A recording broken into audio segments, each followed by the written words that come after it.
I guess it'd help if I turn this thing on, wouldn't it? Can you hear me now? Well, I guess let me start over with the crack a lacking. Welcome to the Bizarre and the Unknown Universe. How you guys doing out there? William, my brother, how you doing? You guys are going to have to forgive me a little bit. I still been up since 08:30 yesterday morning. Um, I've been just working my butt off. I'm trying to get this paranormal investigation that DA and his family and I did, trying to get done. Man, I have found, yeah, oof. I've got done with the audio finally. Um, I think you guys are going to like it. I really, I really think you guys are going to like it. We'll just leave it at that. So, I do apologize for not going live yesterday and not being on DA's show. I had, oh, thank you, Griff. Yeah. I will. I made a video about the pageant earlier. It'll be released later on tonight. Um, so my daughter wanted me to um, do a little video, so I did one. I made one up, so that'll be released later on tonight. But yeah, I was. I mean, I was just. It's been a roller coaster ride the last couple days.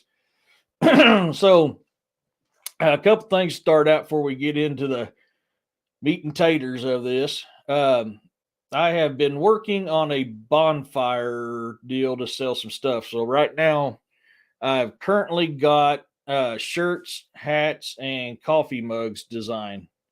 Um, so um, I'm hoping to get some out there. I mean, it's got different color ones. I'm sticking, I like the black stuff myself, but yeah, I do have hats, shirts, and hoodies, long sleeve shirts.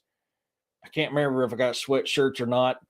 Um, Coffee mugs and hats. So I mean, if you guys get a chance, go to the bonfire, look up the Bizarre and the Unknown. As soon as I get a little extra cash in my pocket, I'm going to be ordering me some so I can wear on investigations and I can wear when I'm live.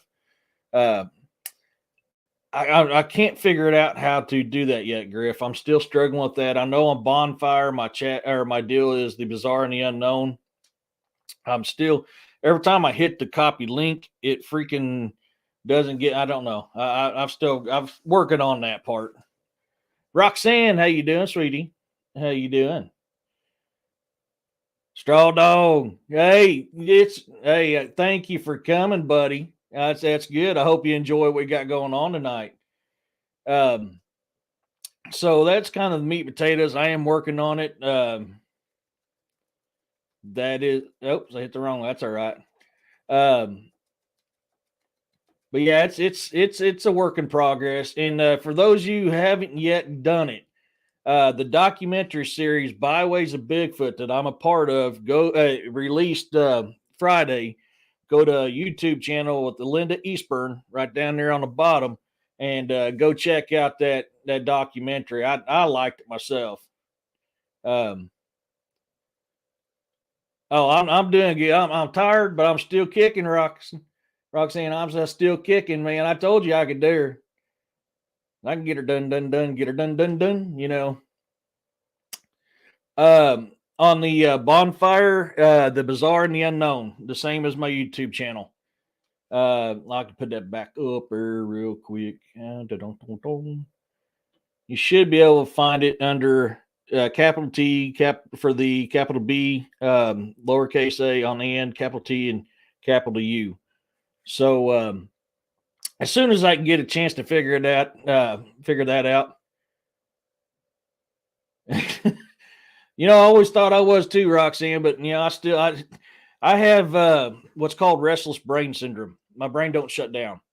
I was hyperactive as a kid, and I had, God bless America, I had a phenomenal childhood doctor named Dr. Prokop.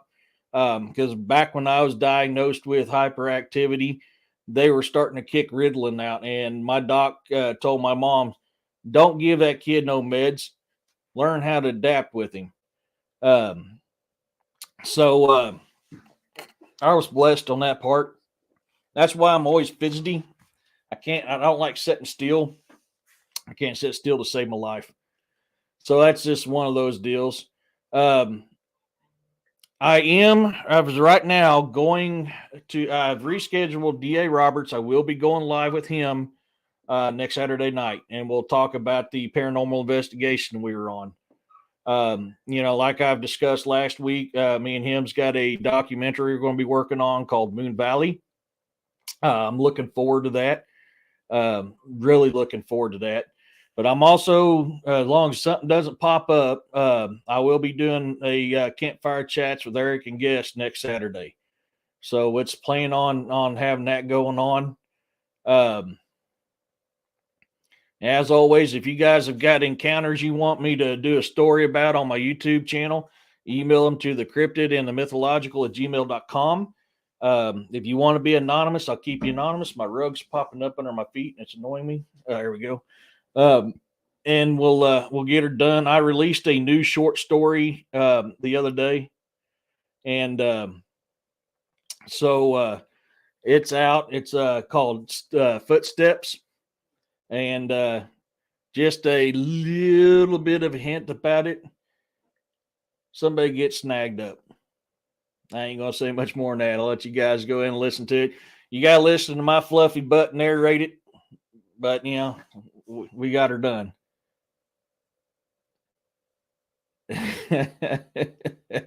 Fluffy is good. Yeah, that's about right, William. I am. I'm fluffy and fidgety, brother. Yeah, that's about right. So tonight I want to talk. And William, when we was on his show this morning, he touched base a little bit about some of it. I want to talk about 37th parallel.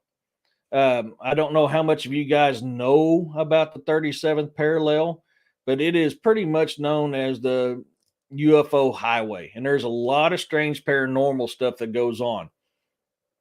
So in the United States part, the 37th pass is just below me, kind of like, if I remember, I was like Monette, that area down in through there.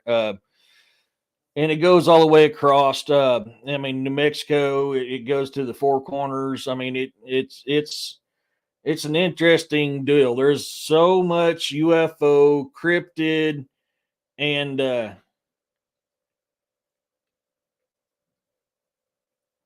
yeah, it's interesting, Roxanne. There's so much UFO activity reported on the 37th. There's actually a lot of cryptid activity reported on the 37th as well. And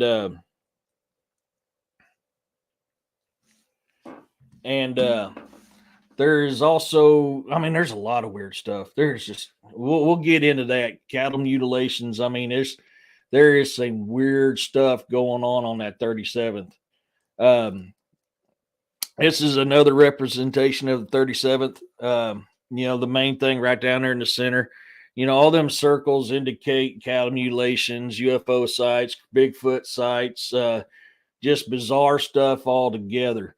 So one of the tragic things we're going to talk about first, and I will be leaning heavily on my notes tonight, partly, yes, because I'm a little tired, but mostly because there's a lot to cover on the 37th. It is, man, the information on the 37th is so vast that I literally spent part of the day making notes. That way I wouldn't forget nothing. I've got notes on my computer and I've got notes here on my notepad because I don't want to try not to forget anything. Yeah, we do. We absolutely do, Roxanne. Yeah, it goes through Virginia. It does. Get back over here. So one of the sad things that happens, and this is something a lot of people know about, is cattle mutilations. A lot of cattle mutilations happen along the 37th. A lot of your strange stuff. Let me get in my notes here real quick.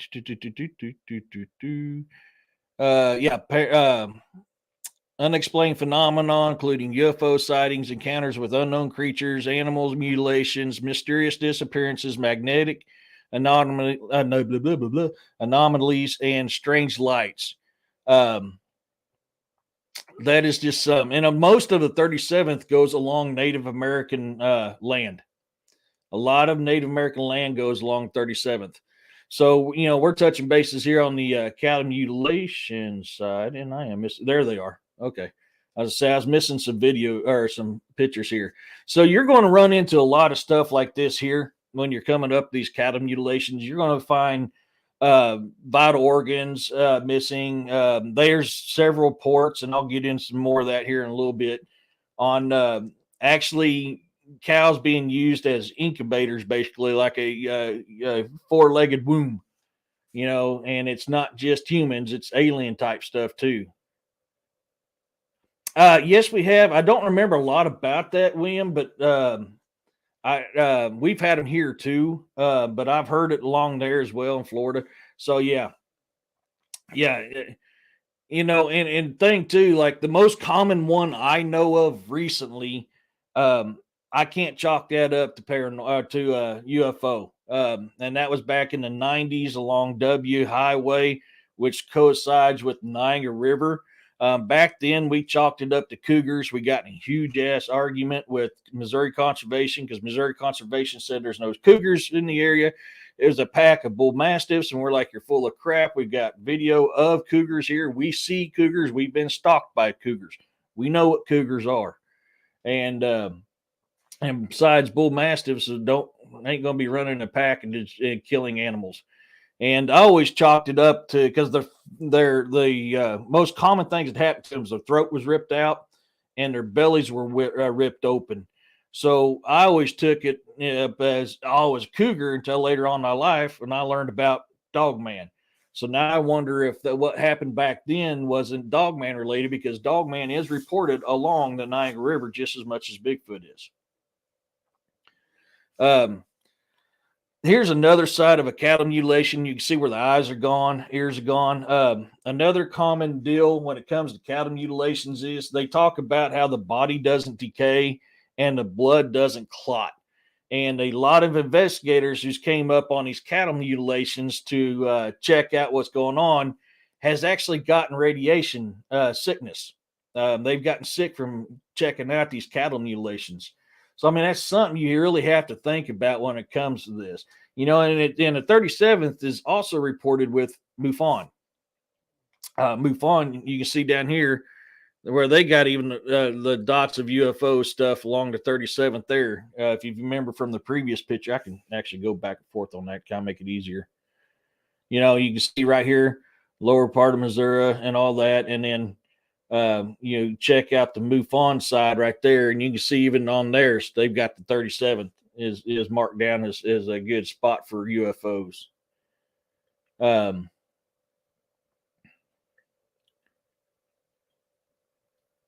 we go. I had a report sent to me a year ago. Someone found a mutilated deer on I think I've heard of something about that, William. I mean, it may not have been the one you're talking about, but I have actually heard reports of that before.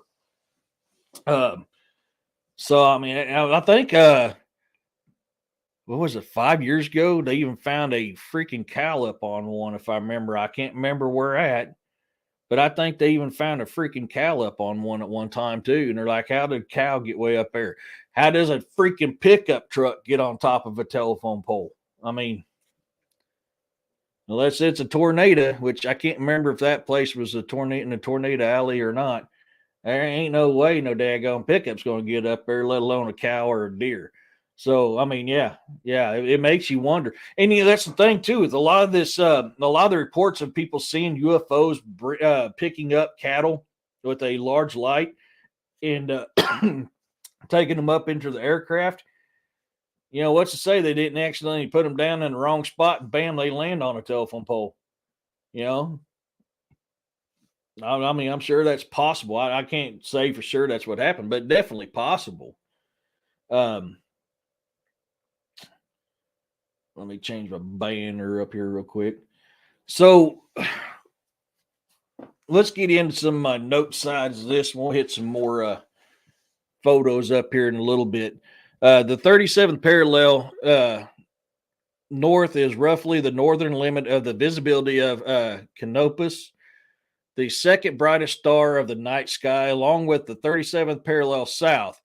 It is the latitude at which solar irradiance is closest to the planetary average, um, with higher solar irradiance, equatorward, and lower poleward. Give me 1 second, get my comments here.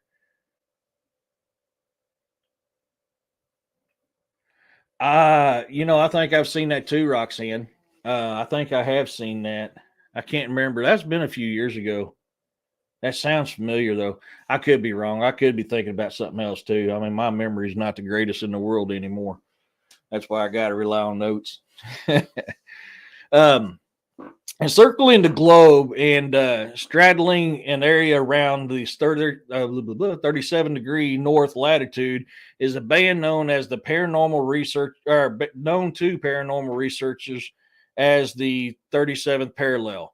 This strip has gained reputation for its high concentration of unexplained phenomena, including UFO sightings, encounters with unknown creatures, animals, mutilations, mysterious disappearances, magnetic anomalies, and strange lights. Curiously, this swath also encompasses significant Native American sacred sites and even highly secretive military bases, which we'll get into one of those here in a little bit. I just thought of something. I don't know why it did not dawn on me. Look at, I don't know if it'll show it on this map or not. I want to look real quick. Nope, it's too high. I was wondering if the Bermuda Triangle fell in there, but it's too high. I can tell just from that photo there, it doesn't, because I mean a lot of that stuff is found in the Bermuda Triangle. If you guys recall when I did that show on that, a lot of the same stuff. I mean, besides the cattle mutilations, but a lot of the same stuff happens there too. Some researchers contend that the boundaries extend as far south as Roswell. The Roswell crash incident. If you guys, supposedly weather balloon. When it was actually a UFO. And as far north as the Utah Basin, home to the Skinwalker Ranch. I can't speak today. Other notable locations include Area 51 in Nevada and the underground military base Dulce, New Mexico, as well as the spiritual and cultural hub of various Native American tribes known as the Four Corners region of southwestern United States, where the borders of Colorado, Utah, New Mexico, and Arizona converge. I've yet to go there, but by gosh, one of these days I want to. If you can go up a creek without a paddle, how do cattle mutilate go up a pole? It's about right, man. I mean, it's gonna. It pretty much comes down to about one of two things there, William. It's either going to be A, Bigfoot needed a place to hide it, or B, UFO with, hey, watch this. Nope, stuck it. You can't say we ain't never done nothing like that before. I mean, I'm pretty sure a daggone alien's going to have a sense of humor where do that too, man. I ain't going it's got to. The remarkable consideration of unexplained events within this band has captured the attention of researchers and enthusiasts, leading to yet another nickname, America's Paranormal Highway. However, the mysteries along the Erie stretch extend beyond the borders of the United States and include some of the world's most intriguing sites. The first site we're going to talk about is the Sargasso Sea. The Sargasso Sea is located in the middle of the North Atlantic Ocean. Now, this is weird. When you guys listen to this, man, I had to take a double take because I was like, I remember hearing something about that when I was in the military, and then I read it here, and I was like, man, I guess it is true. The Sargasso Sea is located in the middle of North Atlantic Ocean and stretches over 600 nautical miles in a width of 1,700 in length. Is an intriguing marine site. Despite the turbulent currents surrounding it, the seas maintain an eerie tranquility, that is interesting in itself right there. The fact that it's actually calm and everything else around it is, wicked. Defying the cold climate of the North Atlantic waters, it boasts relatively warm water temperatures. The sea is named after the dense seaweed called sargassum that proliferates, if I could talk today, the sea in the area. But it has earned the anonymous title of the Sea of Lost Ships. So you're running into the same scenarios you did with the Bermuda Triangle and a lot of other places. Because, you know, if you remember right, when in the Bermuda Triangle show I did, there is actually 12 of them across the world, 6 above the equator, 6 below the equator. And only 2 are not along the same lines. That's North Pole and South Pole ones. That is the only ones that ain't in the same line as the rest, and they all line up linearly and is presumed to be a source of portal transportation, according to the ancients. So, I mean, you're seeing a lot of the same stuff in this Sargassum Sea as you do in like the Bermuda Triangle. But then again, the Bermuda Triangle can go from calm to hellish in a matter of seconds. The next one we're going to talk about is called the Barranco de Badajoz. Yeah, I can't speak Spanish very good anymore. It is a popular destination for hiking enthusiasts in the Canary Islands of Spain. Yet amidst the landscape and the ravine harbors an air of mystery to it. You know, it's a weird place, which I kind of want to go. I ain't gonna lie to you. When I see mystery and weird, I want to go. Witnesses have recounted sightings of strange lights and even luminous winged figures that defy conventional explanation. Illuminated winged figures. Where does that sound familiar? I don't know. Anunnaki. You know, they were described that way. A lot of ancient deities were described that way, actually. Where was I at? Okay. Legend has it in 1912, 2 miners working on the side of the caverns claimed to have interacted with 2 mysterious non human entities that they have described as luminous. Sounds like something from Harry Potter. But perhaps the most captivated tale associated with the area is that of a young girl who mysteriously vanished within its bounds, only to reappear 2 decades later, unaged, and according to legend, a very tall being dressed in white whisked hair, whisked her. Oh, okay, I'm sorry.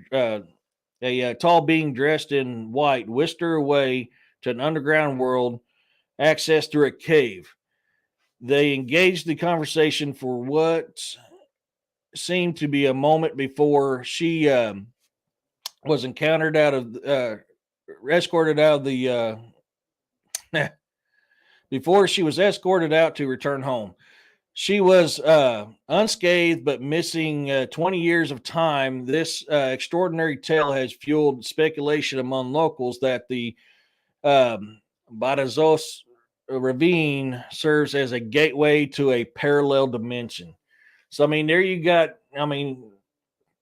there's your parallel dimension stuff playing right into it, same as, you know, the triangles and everything else. Thank you, William. You know, it's we're seeing this to be a common factor, not just in triangles and not just with megaliths, not just with um brain farting for a second. Monoliths, but you're seeing along the 37th as well in certain places. So Sicily's got a pretty cool place, which I'm going to butcher the heck out of this name. No, Cantino di Caronia. In 2004, a series of mysterious events unfolded in a small town of Caronia on the northwest coast of Sicily. It began with a rush of unexplained fires and reports of bizarre electrical activity throughout the town. Within a span of 3 months, hundreds of spontaneous fires were documented across the city. Car alarms would go off without cause. Mobile phones would ring with no incoming calls, and compasses would behave erratically. Where does that sound familiar? Locals have reported lights hovering over the sea and objects moving at high speeds in the sky in days before the activity started. The eerie nature of the incidents led to speculations of poltergeist activity or extraterrestrial involvement. However, despite extensive investigations, no satisfactory explanation for the events have ever been found. I mean, to me, when you're living in a place that's got such weird magnetic activity, it's not beyond the realm of possibility of any of that, especially with the numerous reports of UFOs and other strange creatures. You know, your hairy, friendly forest friend. Delphi, Greece. Delphi. The Oracle of Delphi.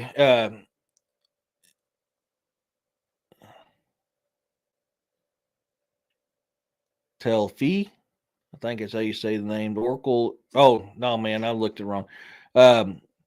It's within a temple of sanctuary of the Apollo in Delphi, holds a profound and enigmatic place for ancient Greece. This revered site functions as a sacred oracle dedicated to the Greek god Apollo. Apollo was often depicted as driving a radiant sun chariot across the sky. Within the confines of the temple of Apollo, the oracle believed to have to be directly connected to the god, serving as a channel through which the divine message and prophecies were conveyed. But the significance of Delphi, yet beyond its role as a revered.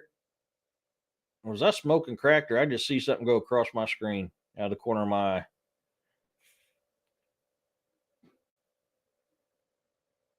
Thank you, brother Griff. I appreciate that, buddy. I could have swore out of the corner of my eye, just seen something shoot across my screen. That was weird. I lost my place now because I seen that. It held a special cosmological significance with the belief that sacred site marked the navel of the world and symbolized the connection between the divine realm and the mortal world. That was so weird to see that. Oh, sorry, I got to stretch my back for a second. And I'm going to mess this up. I know I'm going to mess this up because I definitely don't speak this language very good. Only a few words. Gopel, tip. This is not that one. Gopelki Tepe Turkey. Yeah, well, yeah. It is the one I was thinking. Okay, Tepe. Located in the Sam. I thought I had that later on. God, I hope I didn't overdo that. Yes, I did. That's why it threw me off. An extraordinary Neolithic is believed the oldest temple complex in the world. Garment dated to the 10th century, 10th millennium BCE. It predates other Whoa, that's right. That was back whenever they thought that we were only hunters and gatherers, and then we found out, hey, we were building megaliths, and there's ruins underneath that's even older than it. It served as an ancient observatory or a sacred place for celestial worship. World's mysteries researchers have even suggested that the orientation of the stone pillars may align with the Singus Sigonus, I don't speak Latin, constellation, also known as the Northern Cross, which is also curious because a lot of these stone structures that they found in there has carvings of weird animals. I mean, animals they haven't even seen. And this is, Tepe's got it. They've got a lot of weird stuff, which the faces and everything line up with the stars. And this was, like I said a few seconds ago, back when they thought we were just, hunters and gatherers and we didn't settle down, and they're building stuff like this. And they built it on top of an even older foundation than that. Corey, what's happening, buddy? How you doing today? My mouse is doing weird stuff. I probably need to hook it on the charger tonight, as long as I don't forget. So I mean, that's all. I found that interesting. I got to do more research on that because I find that place intriguing, man. There's a lot of unknown history in there. I mean, even the archaeologist is digging that place up. Is still digging that place up. It's still finding more stuff. Can't even tell you what any of it means. Now, I know one of the leading theories to it. It is pre-Sumerian. They believe that the Sumerian race came from the people who built Tepe. Uh, so I mean, that's a very good possibility because a lot of their stuff is very similar. There's even depictions of what look like the Anunnaki on it. So I mean, it is very, very well in that high realm possibility as being the precursor to the Sumerians. And for those who don't know, the Sumerians, a lot of stuff they talked about in their clay tablets is in our Bible. I mean, in which, I've said it on this podcast before. I've said it on Williams too multiple times. Every single ancient civilization in history has talked about the same exact stuff, floods and all this other stuff that happened. So, I mean, it's in Sumerians predate Judaism by, what was it, 1,200 years plus or something like that. I can't remember off the top of my head. Oh crap! It is St. Patty's Day, ain't it, William? I forgot all about. Well, you got.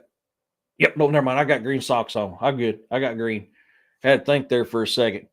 Happy St. Patty's Day, everybody. Sorry, I forgot about that. I don't pay attention to holidays much anymore. So, it is what it is. Next one is Mount Sablon and Ardabil, Providence, Iran.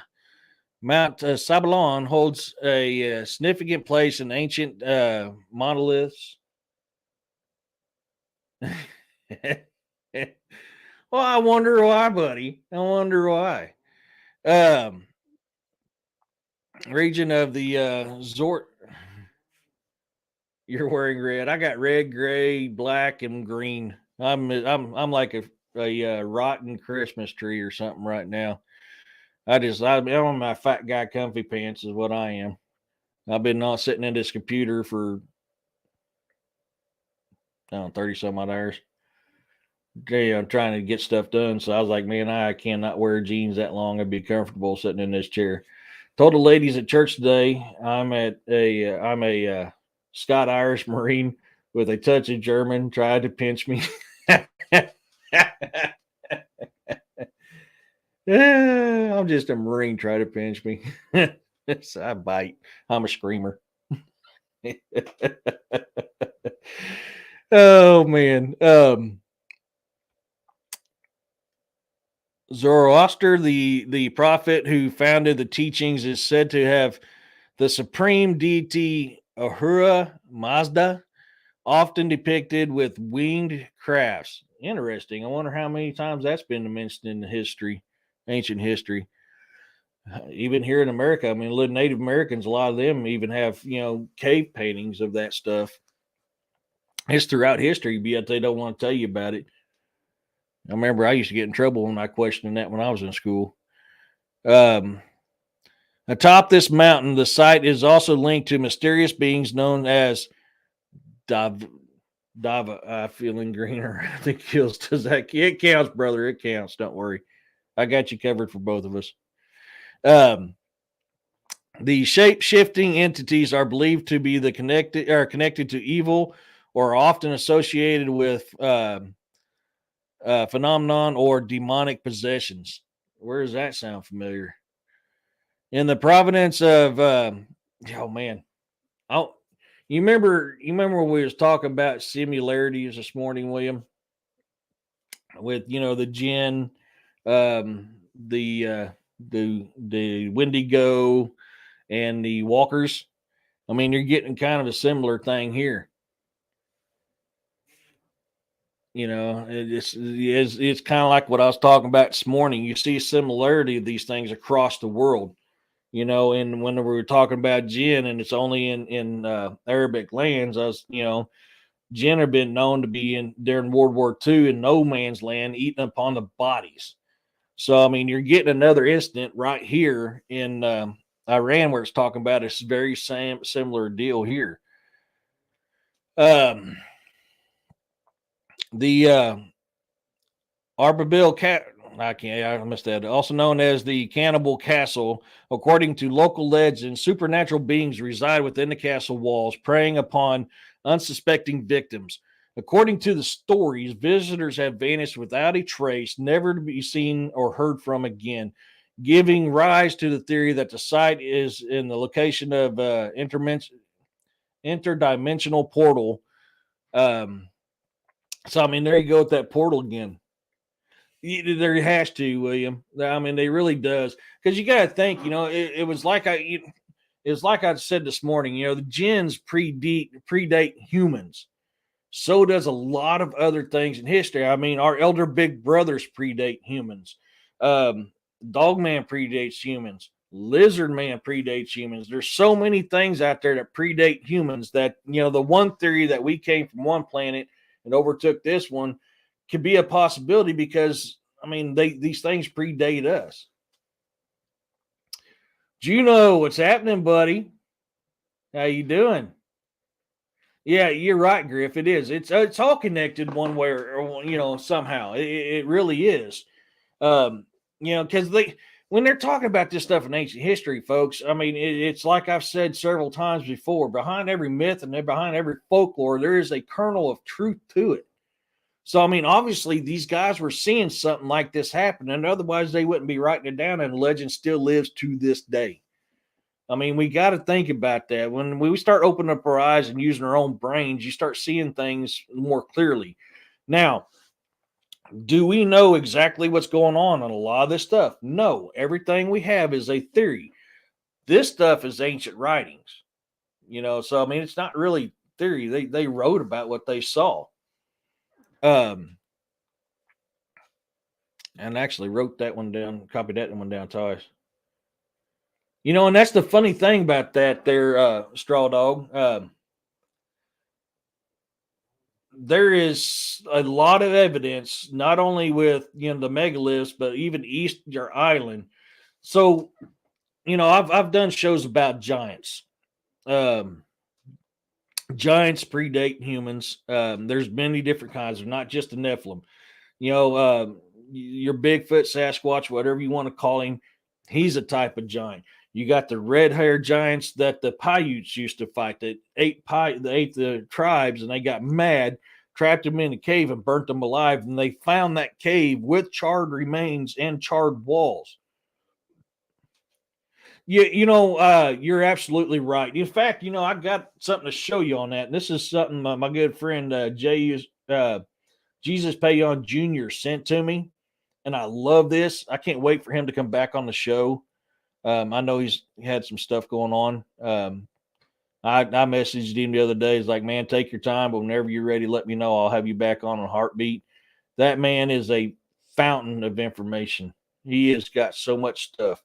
So I want to upload a photo here, and I've showed this before, and I've showed this on Williams' podcast too. There, I mean, and you got to think too. They say they made these things with a hammer and chisel to be smooth.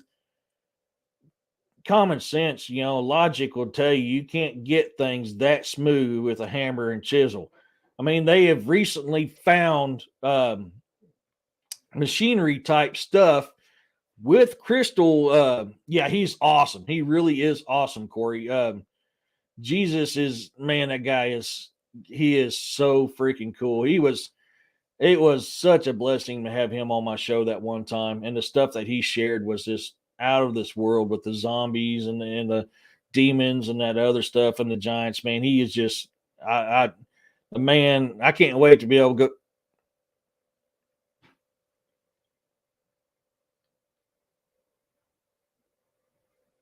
Huh. I just had a light go across my yard and disappear. No, I think it's the first time. But right here, You see the giants here carrying these blocks, and you can see this guy's, the blocks go up to his shoulders. So you got to figure these blocks here are, 4.5 foot tall, 4.5 foot tall. And these things, man, they're just carrying them like it's nothing. And this is something he shared. It comes from Egypt. I mean, that's where this comes from. So, I mean, the Egyptians show that, they're the ones that built it. Oh, he is. They do. A lot of them, yes, Straw Dog, they do. But they also found a saw that was crystal based that was able to cut these rocks and make them look that smooth too. So there's a lot of places around everywhere around this world, even South America, the H blocks in South America, those look formed. I mean, you could tell by the shape, and there's no way those were carved by chisel or hammer either. I mean, common sense will tell you that just by looking at them. And then the Great Pyramids, I'm sorry, man. It just, logic's logic, facts are facts, truth's are truth. You can't do that with a chisel and hammer. You just can't. But yeah, Corey, he is hilarious. You're absolutely right. What gets me is current man thinks ancient man was too ignorant. Yeah, to build the cities and communities that of the past when the archaeological evidence says otherwise. Yeah. Now, the thing too, Griff, you got to realize they tried this about 10. Well, there's a helicopter.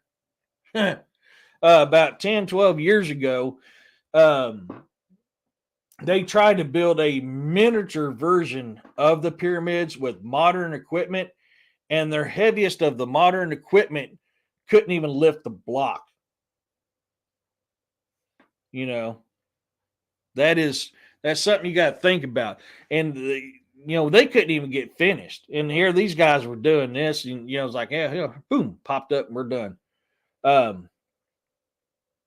You cannot slide a sheet of paper. No, you can't. No, you can't. And that's, and the thing too, and that's, see, I'm primarily Norwegian, Straw Dog. So if you Asgard, the walls of Asgard was built so tight that an ant couldn't even crawl through it. This is the type of stuff that was built back then that's still lasting, and we can't get a home that can last more than 20 years before you got to start replacing stuff. I mean, what does that tell you? They're trying to say they're primitive and they're ignorant. Their stuff's still standing, and ours is falling apart. I mean, look, so take the last 50 years alone. Common sense tells you when you build a home, especially here in Missouri, where I'm at, Tornado Alley, you have 16-inch joist or 16-inch space joist all the way around your house, your floor, your walls, everything 16 inches, and you use oak.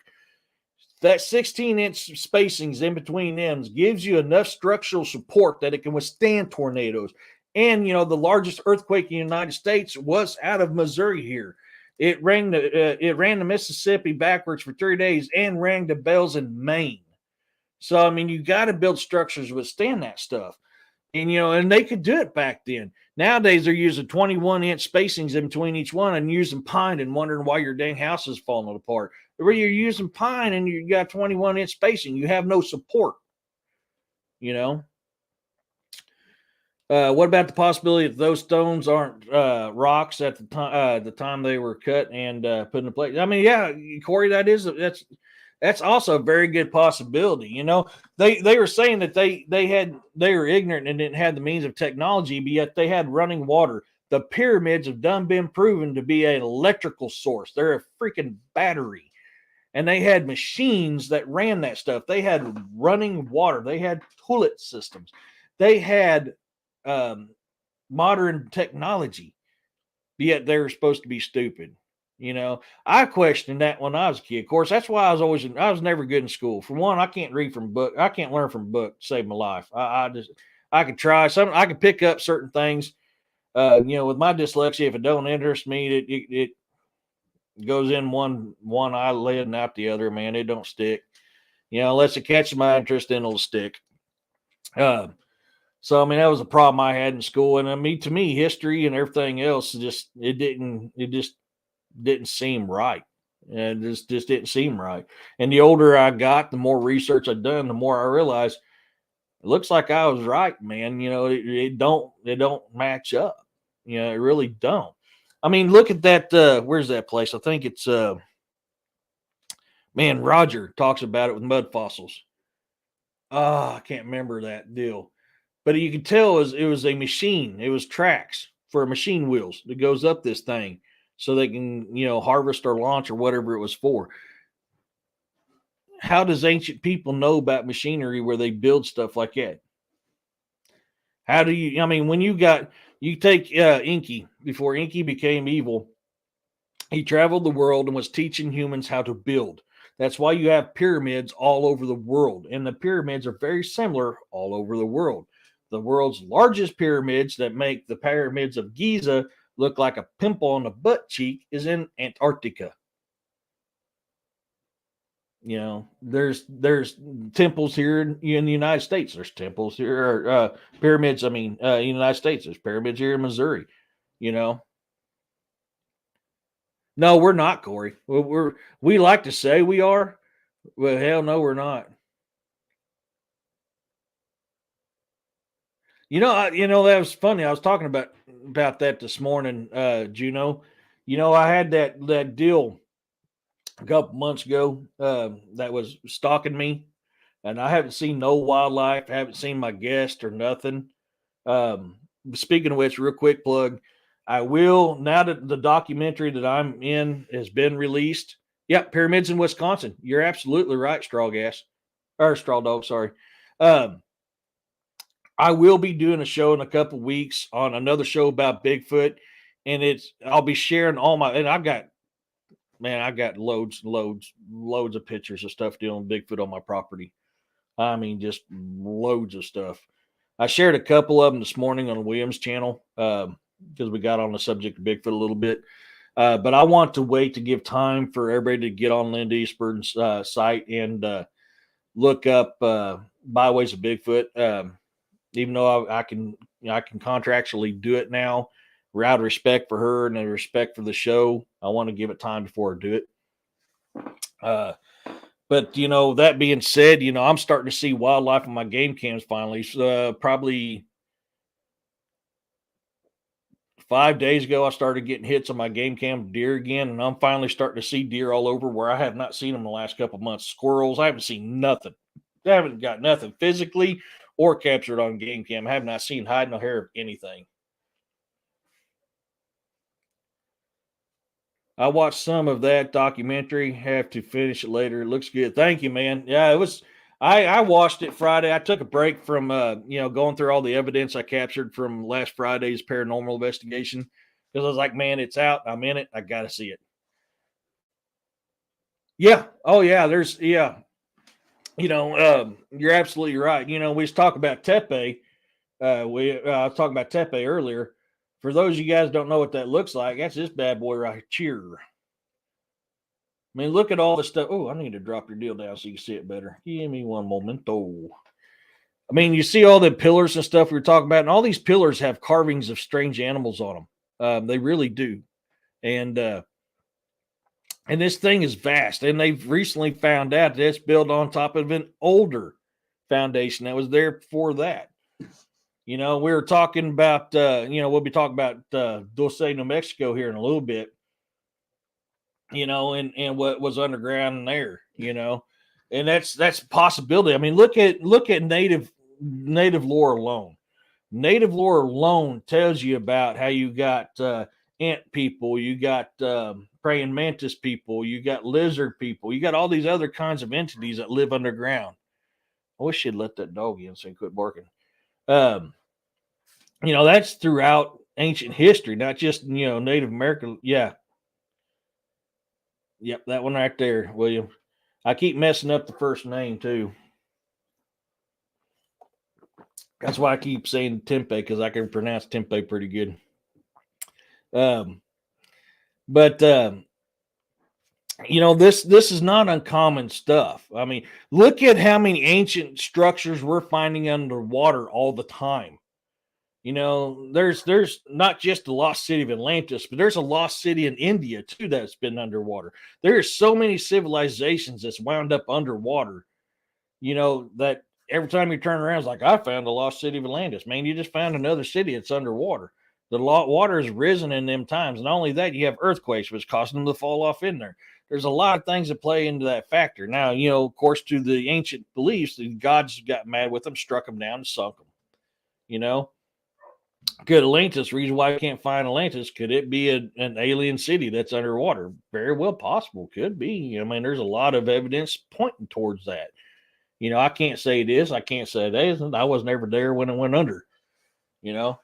I can just theorize it was obviously a well advanced city with technology far beyond anybody else's. So I mean, the possibility of it being an alien city underwater is a very high possibility because of the technology they had.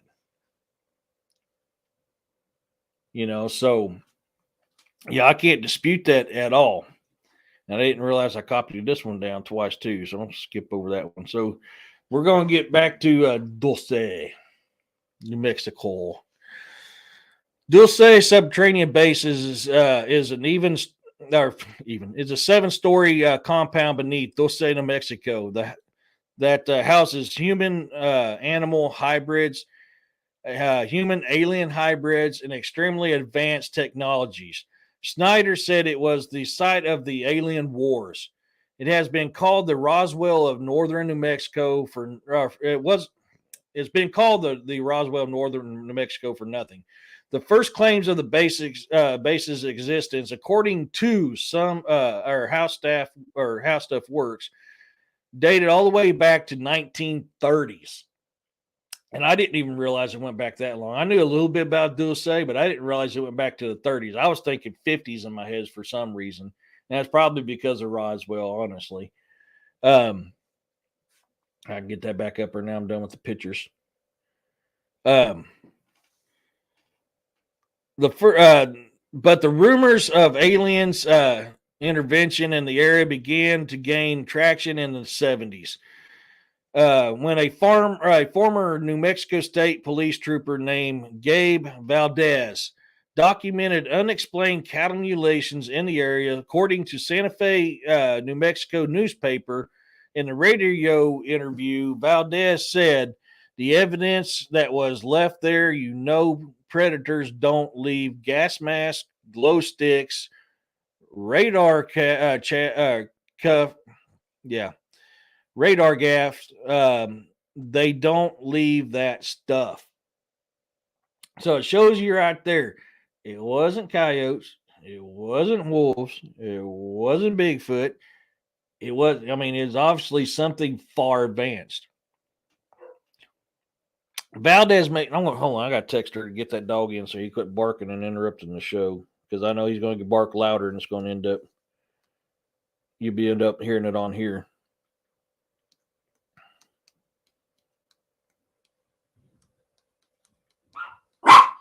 Just as I text her, she let him in.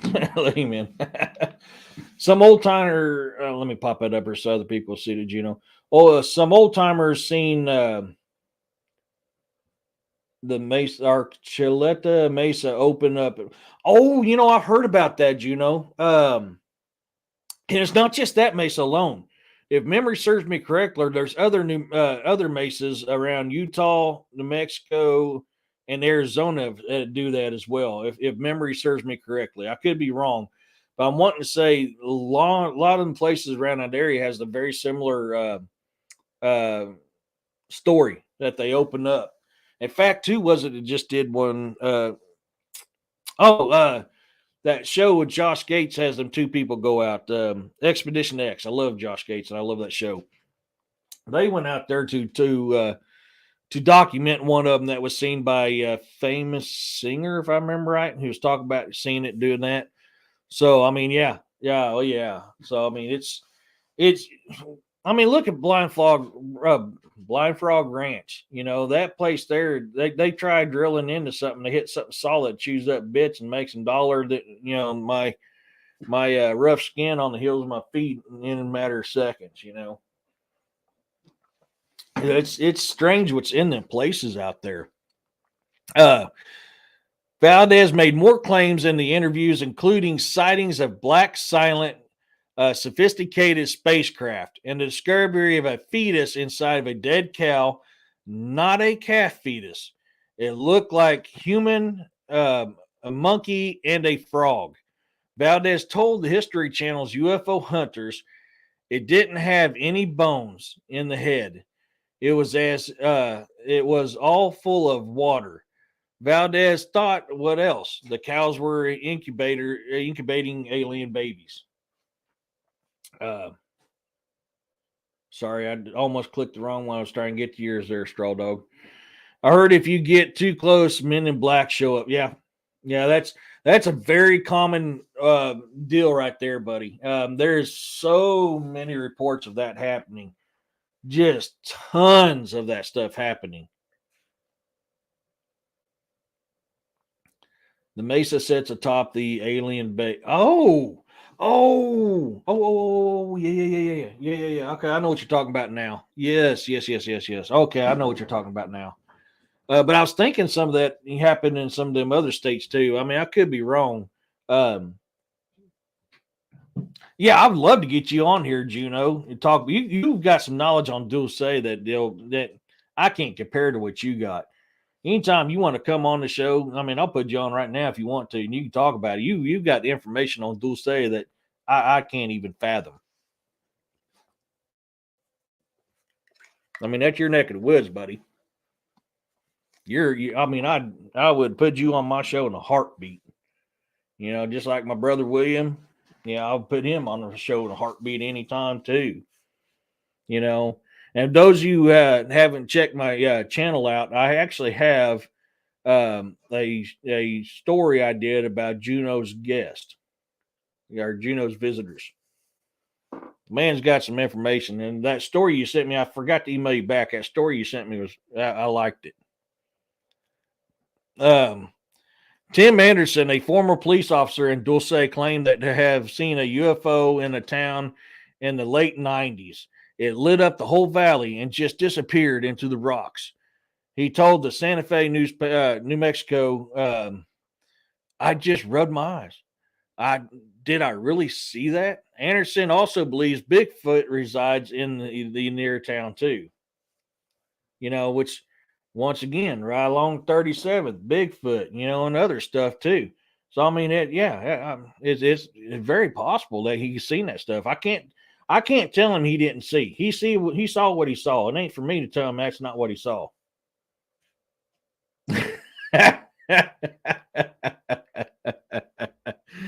Oh, that's great, buddy. That is great. The colorful claims of paranormal. Yeah, okay, that's where I left off. I thought I skipped a spot there for a second. The colorful claims of paranormal have come from many different times and places in Dulce. Never mind all the cattle stuff. Philip Schneider, which, dude, the first time I heard about Philip Schneider was about 15 years ago, I think it was. Dude, that dude got jacked. He got jacked up in that fight that we're about to talk about. That dude got messed up, and I'm sorry, he did not commit suicide. I don't give a damn what anybody says. He didn't commit suicide. You can come look at me if you want to, you know, Mr. People flying around. If that's who they are. Get back to where I was off. A former explosive engineer employed by the U.S. government introduced the idea of Dulce as a site of brutal human-alien wars. Snyder, who had a high-level security clearance, claimed that he helped construct a secret underground base in Dulce in 1979. Great year. That is a phenomenal year. I love 1979. That was a phenomenal year for me because that's when I was hatched into existence. There, he says he witnessed a battle with subterranean aliens that left 60 humans dead. They have made peace, and now they work side by side together. Another key player in Dulce base theory is a man named Paul Benwitz. Benwitz, who earned a PhD in physics, became convinced that cattle mutilations around the area were the result of extraterrestrial interventions. According to How Stuff Works, he then began picking up intercepted electronic signals near Dulce, a town too small to receive such messages. Benwitz theorized that these signals were coming from an underground or were coming from underground and going towards a target high in the sky. By the 80s, he was quickly speaking of an underground alien facility in Dulce, New Mexico. And come on, turn. Oh, that was it. So I want to hit on a couple other things I've got written down over here. For those of you guys who don't know Snyder used to go around and give speeches about what happened in the alien wars there in Dulce base. And he got in a firefight with the FBI and killed one of them. His daughter, they tried to kidnap his daughter. Man, these guys are hitting him hard. And mysteriously, one day while sitting in his wheelchair, he somehow wrapped his catheter around his neck 3 times, tied it in a knot, and lodged his feet under a bed where he couldn't get out. You know, I ain't gonna talk about Big C and Little C, but that sounds like Big C, Little C stuff.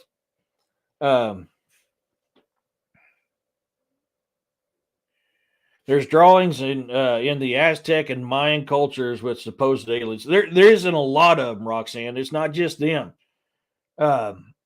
Yes, I mean Incas as well. I mean Native Americans too. I mean, look at your Navajo. The Navajo talk about. Oh my God, I just forgot what they called them. They come from the stars too. Your Aborigines talk about your star beings that came down. That's where they come from. There's a lot of ancient history in the U.S. and around the world that talk about we come from the stars. You know, some of the theories out there that our planet that we came from was destroyed.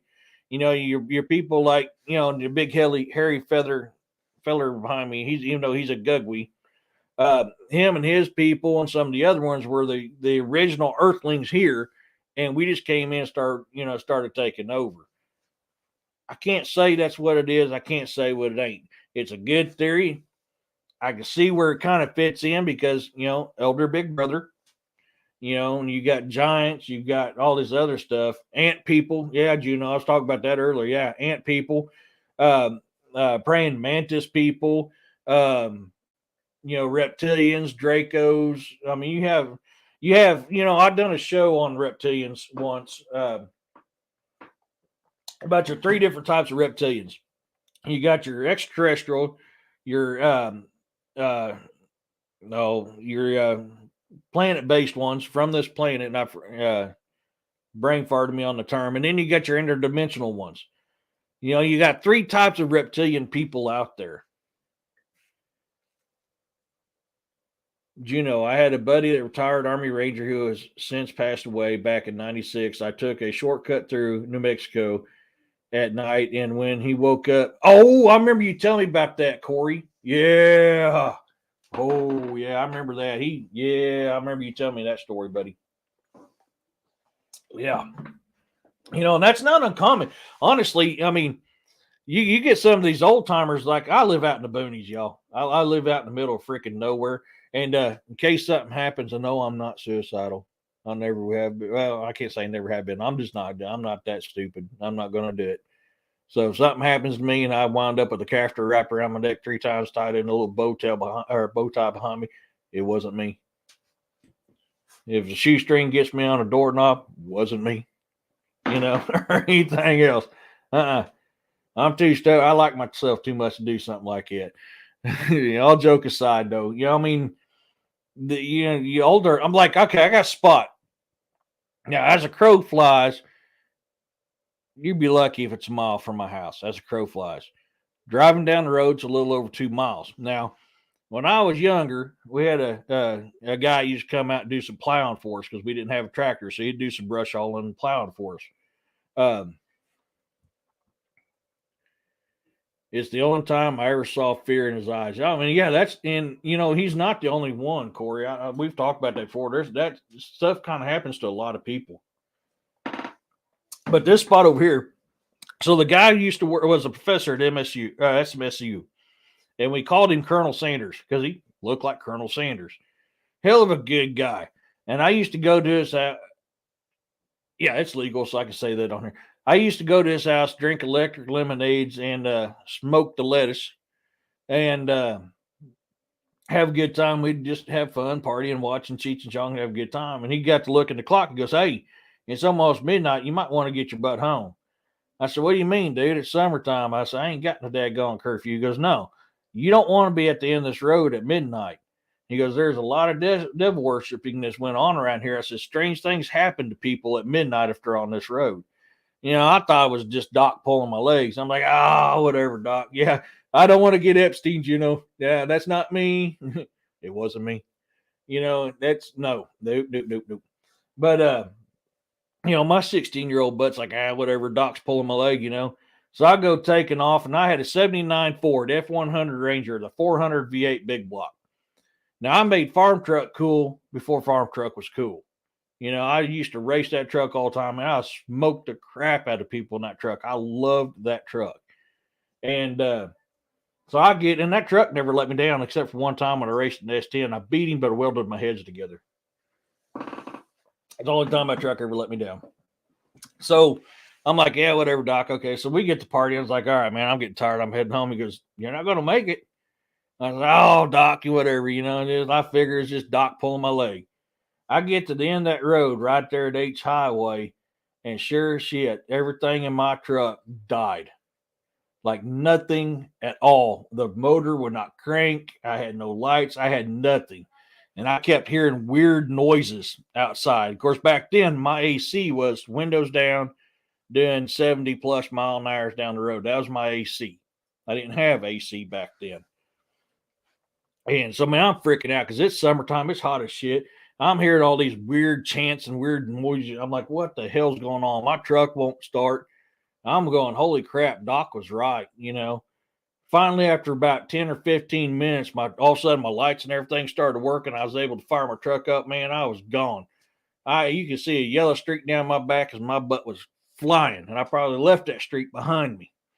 I mean, that was and to this day, y'all, I was 16 then. I'm almost 45 now.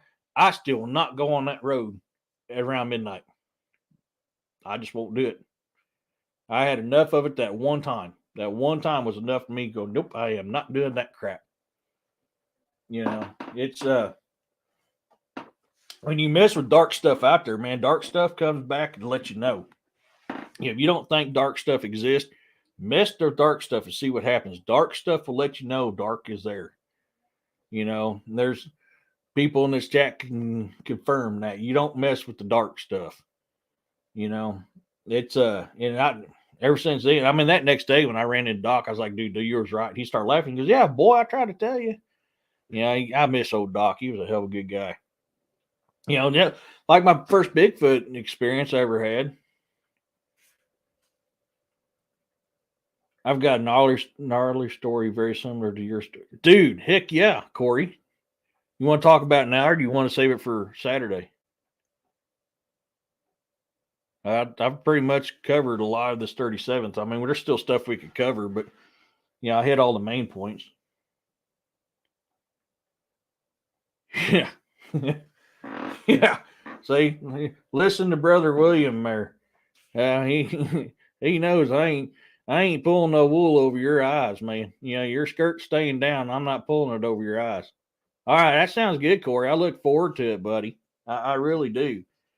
And being as I am going on with DA Saturday, I'll probably be cutting down like I normally do, about an hour to half hour before DA show goes on. It gives me time to get set up for his show. So we're trying not to make it a very long one Saturday. Only time I'll probably go over 2 hours on Saturdays is like days that DA's not doing the show, because I love catching DA shows. I hate missing them. I have not had a chance to watch a Saturday one yet. I have been way too busy. So I know what I'm doing in my sign truck tomorrow. I'm listening to DA show tomorrow. I hate missing them, but you got a pretty little girl sitting there trying to get a smile on her face. You ain't gonna pass up putting that smile on a pretty girl's little face, man. She was so ecstatic. Even though she got second runner up, she was so ecstatic. I was so happy for her. It was a blessing. But like that similar story happened with my very first Bigfoot encounter when I was 12, 13 years old up there in St. Joe, Missouri area. And, Grandpa, I miss great grandpa. My God. And great grandpa was a storyteller. God, I miss listening to great grandpa's stories. That man would love to tell stories, love to tell family history stories. I mean, I missed the hell out of Grandpa. I mean, great Grandpa. God, I miss his death was very hard on me. I actually to the point that I was going to get kicked out of the Marine Corps when he died because I was like, I don't give a damn what you think. I'm going back to his funeral, so I can either come back in handcuffs once it's over, or you can let me go. And they end up giving me my time off so I can go to my great grandpa's funeral. Because I mean, my sperm donor's in an all male medium security prison in Quincy, Illinois. It was a parole date of 2054, and that little stain still to this day doesn't even claim me as his. Great grandpa was a father figure to me for a long freaking time, and I loved it. I loved going over and listening to grandpa's stories about Jesse James and how we hit him out on a farm in Pineville and all the other stuff, man. I wish I could recall all the stories, and I've forgotten some of them through time. I'd write a book. I would write a book on the stories Grandpa used to tell me. Yeah, Roxanne. Let's see here. Got a question is not related to this. Do you know any campgrounds that are closed permanently? Yes. Joe Bald, Big Bay, Moon Valley, and there's some more I can't think of it off the top of my head. I've got to get my button gear and get my boat back up and running because may or may not be doing little shows on some places that I can only access to a boat now. And yeah, I want to go up there and see the hairy fellers. Yeah, well, and try not to wind up as a steamy pile of turds in the forest floor when I do it. I wish I did. If I knew, if I straw dog, if I had the insight I did when I was younger. See, I was back then. I was 21 years old when he passed away. I was in the Marines. I was Marine Special Forces. Man, I was 21. You know, yes, straw dog. I am definitely for two reasons. Um, I want to go to LBL. I have got a book idea, a different style cryptid horror than I write right now. This is I primarily write my cryptid horrors, military. Even okay. So I write cryptid horror, I write sci-fi, and I write nonfiction or fictional history. Um, yeah. Um, I want to write a horror, a cryptid horror that's not military based or Viking based. So the idea I have, I need to go to Joe Bald and I need to go to LBL. Not only for that, but because what's there, I want to go. Yeah, Griff, I've been talking to DA. I mean, I want to go to LBL. I want to gather. What is your problem today, dude? Are you smoking stuff I don't know? I'm not allowed to smoke right now until I retire. So you better not be doing that stuff around me. Come here. Get up here, dude. I know you're a little internet whore now. Come around here. There you go. Come up, There you go. There you go. Now you can get up here and say hi to everybody because you're freaking out. So yeah, I want to go to LBL. But I want to go to Joe Ball too. I mean, not like I said, not just because of the book that I want to write, the book idea I have. Yeah, I remember you saying that before, Griff. I remember you talking about that before. And but yeah, I want to go because I want to do investigations there. Plus, I like to get the feel for the full thing, So I really want to go. I mean, there's a lot of places I want to go. I want to go to New Mexico, meet up with Jesus Payon Jr. and check out some of the giant stuff out there and the Bigfoot stuff that he does. And I'll post his link to YouTube here in a little bit. But yeah, that was your ear and my mouth, and that did not taste good, dude. I need to give you a bath. You stink. But yeah, I want to go. There's a lot of places I want to go. I'm planning on trying to. Got a group of friends that are wanting to go do a motorcycle camp out at LBA.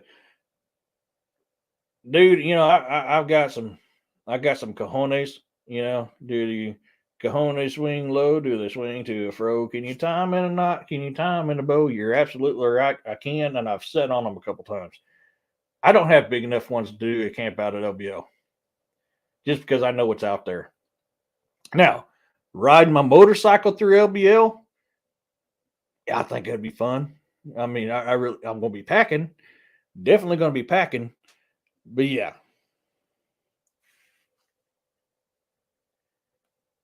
What do you think of Mike Patterson and his hairy friend? I'm trying to recall that one, and it sounds very familiar. And it could be because I'm like extremely exhausted because I've only been up for like 30 some odd hours. Um, sorry,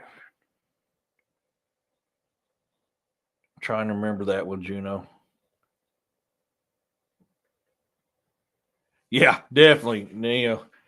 Um, I mean, I've camped. Okay, so Big Bay in Shell Knob, Missouri was my favorite camping spot. Now, Big Bay is off of Table Rock Lake. I loved Big Bay. It was primitive camping. It was probably the best camping spot in Missouri. I loved Big Bay. Mysteriously, it closed down and he said, we don't have the money to upgrade it. And I'm like, you're so full of crap. You could upgrade that campground and allow for RV parking and make your money back in one damn season. So this, we can't afford to upgrade and do repairs is horse crap. Because I can tell you for a freaking fact, there's cryptids all over that damn campground because I've experienced them. I love catfishing, and I'll catfish from a bank. Now I don't care. I mean, I have just as much luck catfishing from a bank as I do from a boat. I've caught them both ways, and there ain't nothing more relaxing than sitting in a lawn chair on the bank of the damn lake with your catfish pole in the water, a cold beer in the hand, and something to eat in the other hand. There is nothing more better than that. I think they floated that land for, yeah, they flooded that land for a reason, Corey, 100%. 100% Kennedy did. I think it was Kennedy, if I remember correctly. That's what they said about Viney Creek. Viney Creek was another one. Yeah, actually, yeah, Viney Creek was another one. There's been several of them around Table Rock Lake has been shut down. Table Rock Lake has a lot of cryptid activity. I know you're wanting to go up to Palmy. And yeah, you got to worry about cryptid activity up in Palmy too, Roxanne, but there's also the Great North American Meth Head that you got to worry about up there too. Oh yeah, yeah, and I don't eat a whole lot of fish. I grew up poor. We grew up really really poor, straw dog. So a lot of our meals were fish because back then I could buy a dozen worms for 75 cents, and I can come home with 20 24 fish. You know, straw dog. I'm an Apache and I'm always packing. No comment. But yeah, so it's so I can tell you there's a lot of crap they tell you about campgrounds being shut down. I agree. I agree with Da 100% on that because I know what's in them areas. I've camped that area since I was born. I've always been on that lake, in that campground, in that area. I've got family in that area. My family are co-founders of Anderson County, Missouri. We were the second family to live there, first family to get married there. We turned it. It used to be known as Snake County. We turned it from Snake County into Anderson County.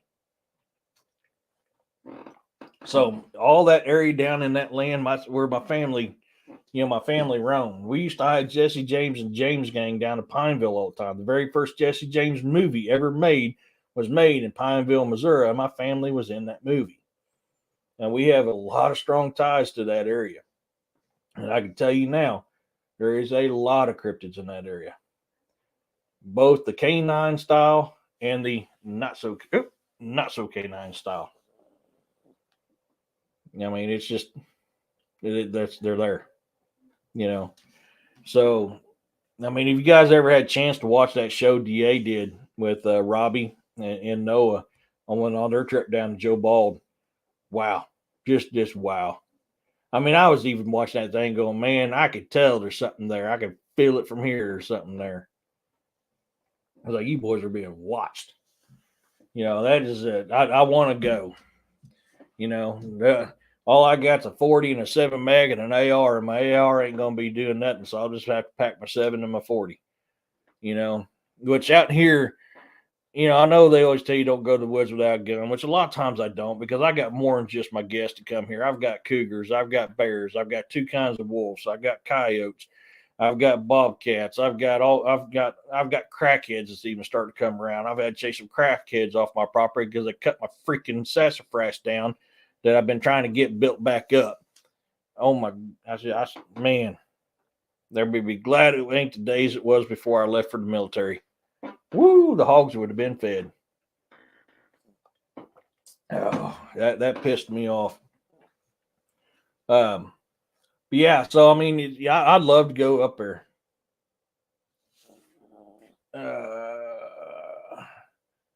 The one also where they got a pic of a dog man behind. Yeah, that's Joe Bald. Yep, that's Joe Bald, Roxanne. Yep, yeah, that was where Steve went up.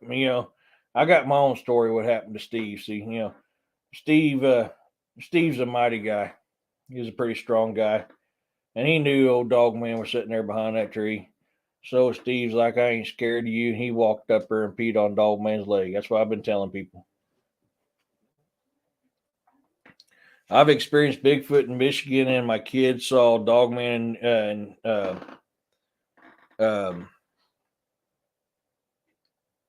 who? Yep. Indiana. Yeah, Northwest Indiana.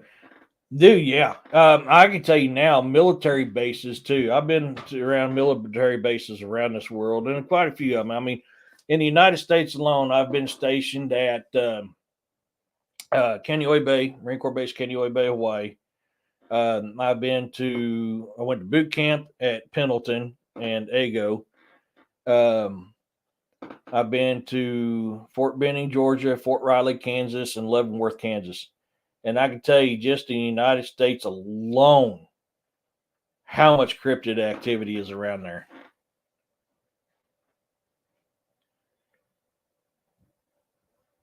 So you tell Steve that story, he'd love it. I've said it in the chat a few times. I don't know if he's ever caught it, but I said it a few times. Fort Sill, yeah, there's a lot in Fort Sill too. It's like I've told the story to DA a couple times. And when I was at Fort Riley, Kansas, because when I got hurt in the Marines, all they had was infantry, and I couldn't do infantry no more with my knees and my back the way it was. So I went to the dark side and I went to the Army. So ain't really Marine yet. Don't apply to me because I was a Marine first. So I went to the dark side, went to the Army, became a Pogue. For those of you guys don't know what Pogue is personnel other than grunt. I was a grunt first, so I don't know if that applies to me. I live 30 miles east of Fort Sill. I guarantee you got a lot of activity out there, Corey. Oh yeah. Oh yeah. Especially, so that's the interesting thing. If you study some of the recent reports with this open border crap that's going on, there is so many freaking reports right now with them immigrants coming over talking about how dog man is going over and hunting them. Dog man is crossing over and hunting these guys as they're coming over in these waves. There's so many reports of dog man doing that right now. So I mean, yeah, oh yeah, that is not out of the realm of possibility, buddy. But I remember, I've told DA this. At Fort Riley, I liked catfishing at nighttime at the ponds down the tank trail. Now, yeah, see, yeah. So those you guys don't know, tank trails are rough as hell. And they're rough as hell because, well, they're tank trails, is what the tanks go up and down. But some of the best damn catfishing you can get on Fort Riley is down off them tank trails. So I get tired of hitting those, what they call lakes, are just big ass ponds. I mean, everybody calls a pond a lake. I'm sorry. Lake to me is like Table Rock or Palmy or so that's a lake. Everything else, pond. So I'd go hit them ponds out there because, I mean, they had good catfish and people didn't go out there. Well, my stupid butt always went out at night by myself, which I've done that for a long time. Not at Riley. I mean, Riley was a new thing for me, but here I've always done that. Oh, yeah. So you know what I'm talking about, Griff. Them things are rougher than the wrinkles on my butt. I mean, them things, they'll jar your teeth loose. And, yeah. So I remember I've done this 3 times. After the third time, I decided that I don't have the cojones to fish out there at nighttime by myself no more, because I'd get set up. Now, normally I'd sit up, either my truck was parallel with the pond and all my stuff was right there next to the truck. So all I had to do was pick it up and put it in my truck and I was gone. I didn't have to worry about trying to find a way to turn around. I was out in the middle of freaking nowhere down a tank trail. I had a lot of acres to turn around on, so I wasn't worried about it. Or I'd back my truck up to the pond and fish off my tailgate. That's usually how I fished at the ponds. And 3 times I go out there to them ponds and I feel like something's watching me. So I'd pop up my Surefire flashlight that I used all the time. And I started using them when I was doing ECP in Iraq. ECP is enter control point. So if somebody's hauling ass down your ECP and you want to slow down, you pop that Surefire light and you hit it. They slow down because that damn light blinds the shit out of them. I always work night times. I'll tell you, there's a lot of weird shit that happens at nighttime in Iraq. A lot of weird shit that happens at nighttime in Iraq. But so I got the Surefire up and I'm shining. I see no eye shine because I'm thinking cougar. I mean, I'm in Kansas, y'all. So cougar is. I'm out in the middle of freaking nowhere. It's got to be a daggone cougar. I ain't seeing nothing. If y'all don't know about Kansas, Kansas state tree is a freaking tumbleweed. I mean, they don't have very many trees in Kansas. So I'm like, oh crap. So I'd pick my stuff up, put it in the truck, and I'd be gone. So you got that feel. You've been hunted enough in your life. You know when you're being hunted. That you just get that feeling, I'm being hunted. And I got that feeling those 3 times I went to those ponds. So I stopped going at night because there was something out there that was hunting me. And then you hear all these stories about Dog Man and Bigfoot and stuff like that being around the bases. I'm going, that's probably what came after my ass, was that right there. I mean, I don't know. But if it's a cougar, I mean, I should have seen that damn cougar with that bright of light. But I mean, I had no eye shine or nothing. So it was always weird. But there's so many stories around all military bases was crypto related. I mean, even Wendigo. There's been stories. There's a recent story up in Colorado, I think it was, where one during a blizzard walked right by the front gate up there in Colorado. I think I remember reading. I think it was Colorado. I remember reading something about that. Damn guys up in his tire just watched that thing just walked right by. So I mean, yeah, that stuff happens all the time. It's amazing what's out there, and it makes you wonder, because I remember. Oh, I can't go there and pop that up. I remember when I first started hearing about cattle mutilations, and they're talking about, your predators doing stuff like that. I mean, them fine cuts, that's fine cuts. That's not predator cuts. I'm sorry. When a predator kills livestock, it freaking mangles the meat. You're not going to get a non-bleeding surgical cut like that from a freaking predator.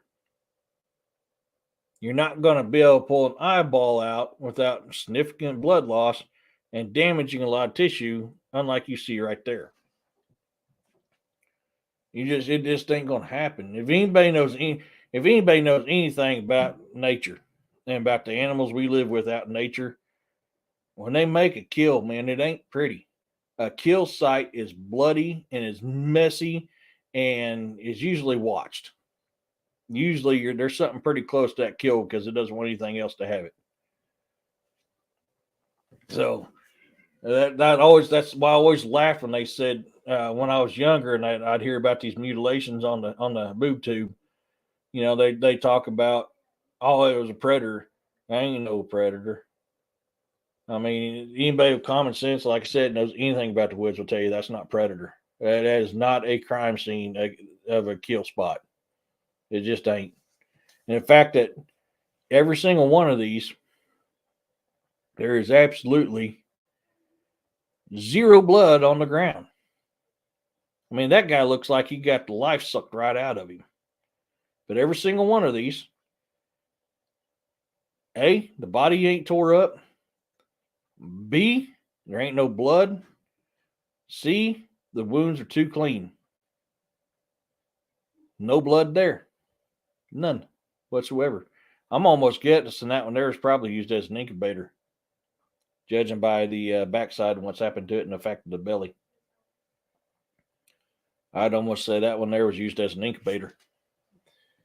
So, I mean, when you guys are looking into that stuff, it's something you got to take into consideration. Whenever they're trying to tell you something, you got to think logically. Logically is, you know what? I can probably look that up real quick for you. Yeah, I mean, and that's probably that first one I showed there, Roxanne. That's why I kind of said that, because that has a lot of the telltale marks of that. Let me. I might upload. Uh,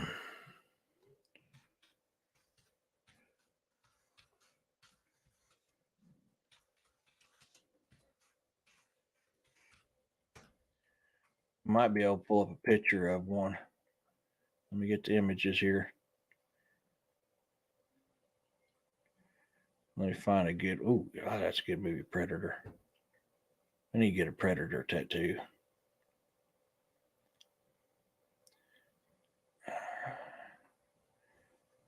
So let me type in a different word here.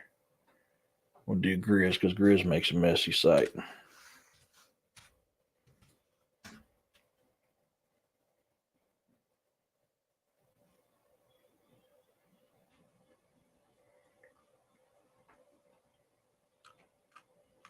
You're not wanting to show me much. Well, I mean, this worked. I mean, it's not the ideal one I'm looking for, but this is very reminiscent of one. Pictures, 30 something. Yeah, we can put it in that one there.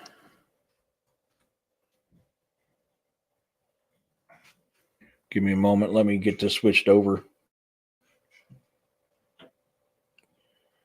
These animals still have their parts, just blood gone. Yeah, I mean, there is several reports of that, Roxanne. So many reports of that. That is not uncommon at all. And I remember, man, that was like big in the late 80s and early 90s of that stuff going on. I remember that very vividly back then.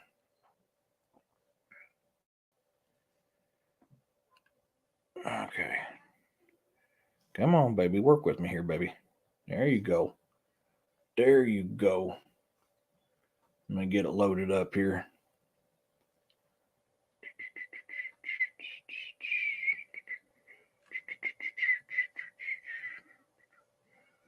There you are.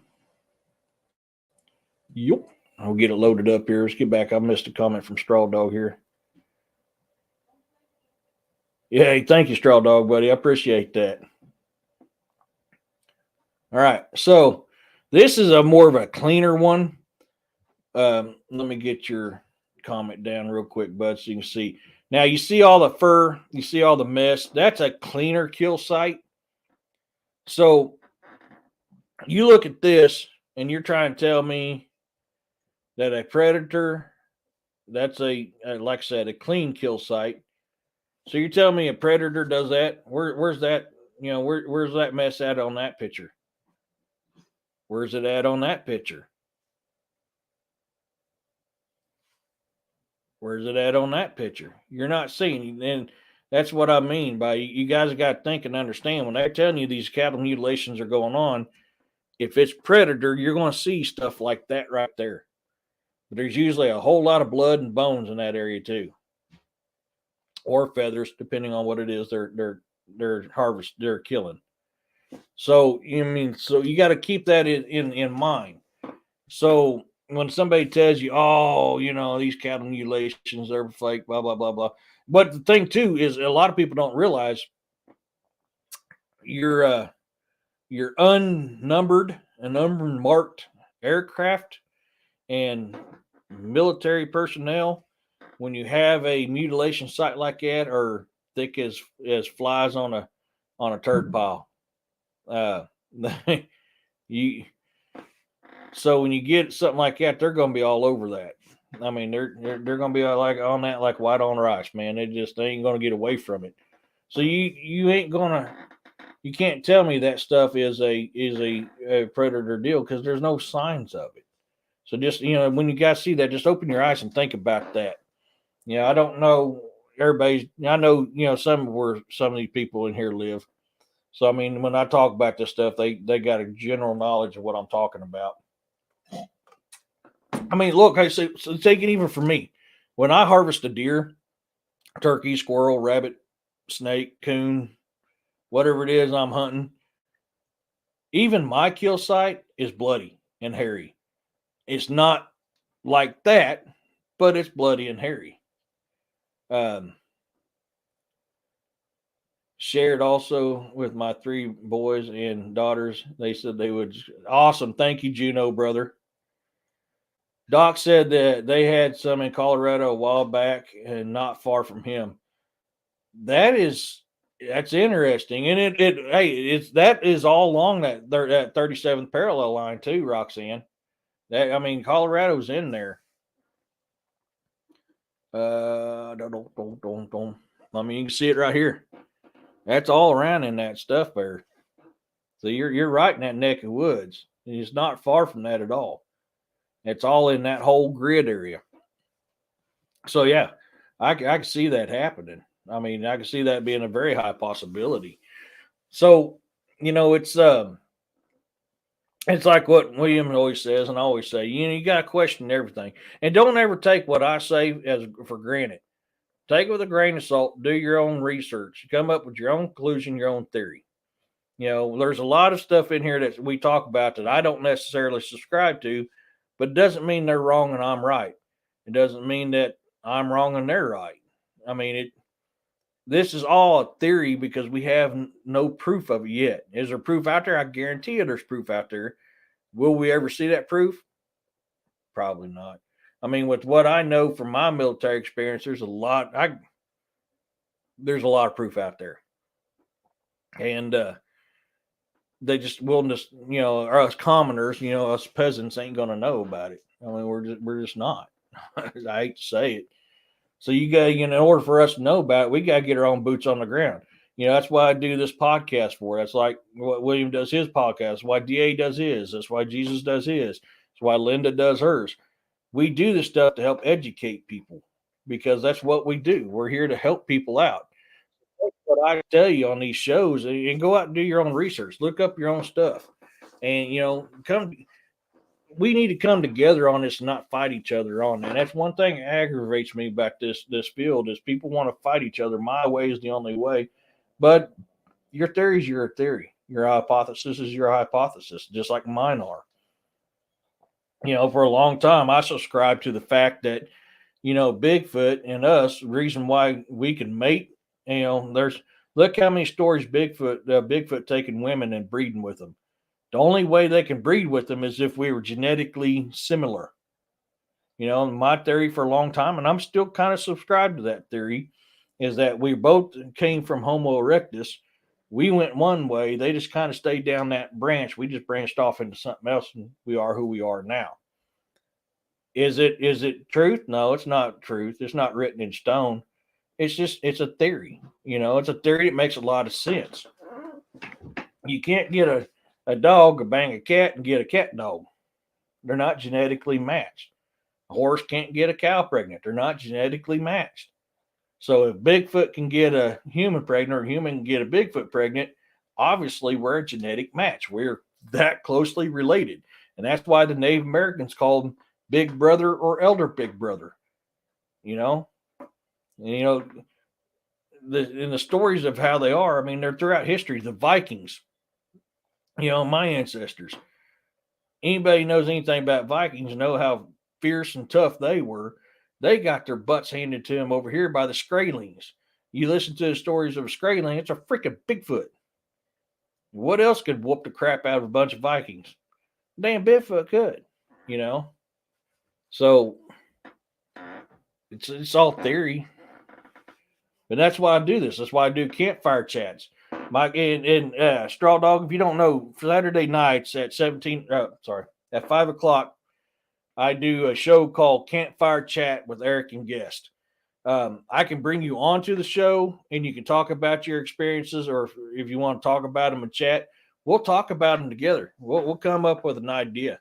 You know, there's a lot of people in here that shared their stuff. If you got a story you want me to do and post on my channel, you know, in fact, I haven't put that up there in a little while.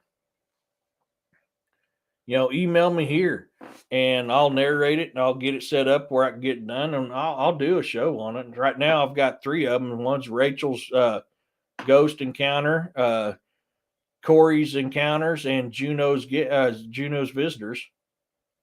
You know, I'll probably end up doing one on mine before too long. A couple of mine. I've got a lot of paranormal, a lot of cryptid, and a lot of supernatural experiences throughout my life. So I'll probably do some videos on them before too long. I mean, I talk about them enough in here that I just haven't really done it. And I want to mainly help you guys out than me, myself, and I. And that's what I do the show. I do the show for you guys. And I mean, I can't ask for a better bunch of followers than what I got here. You guys are like the greatest people on this planet. You guys are awesome. I mean, I love the hell out of all you guys. You know, you guys make this what it is.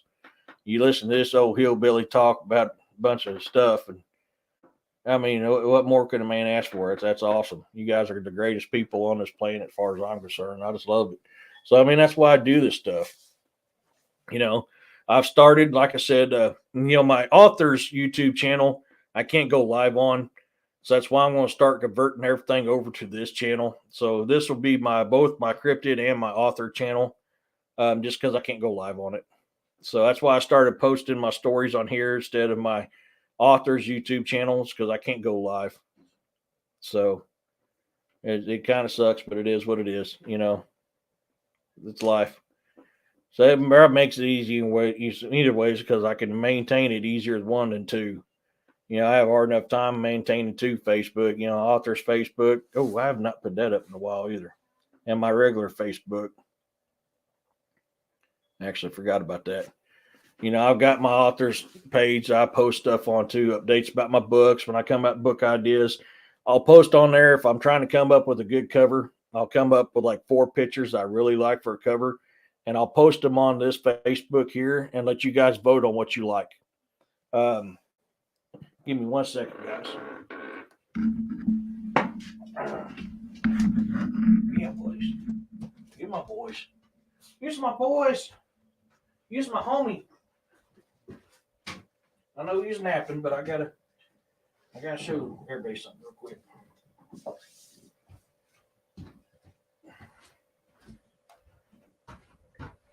So the first book I wrote and published, I haven't got my 5th one yet. I just published it, but I haven't got it in the mail yet. Is the only one that I did not create the cover on, and that's the Saga Grimson book 1, the beginning. That one there is the one that I paid to have done.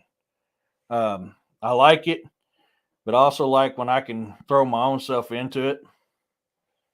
So my second book that I wrote was Saga Grimson book 2, Black Death. That is, thank you, Griff.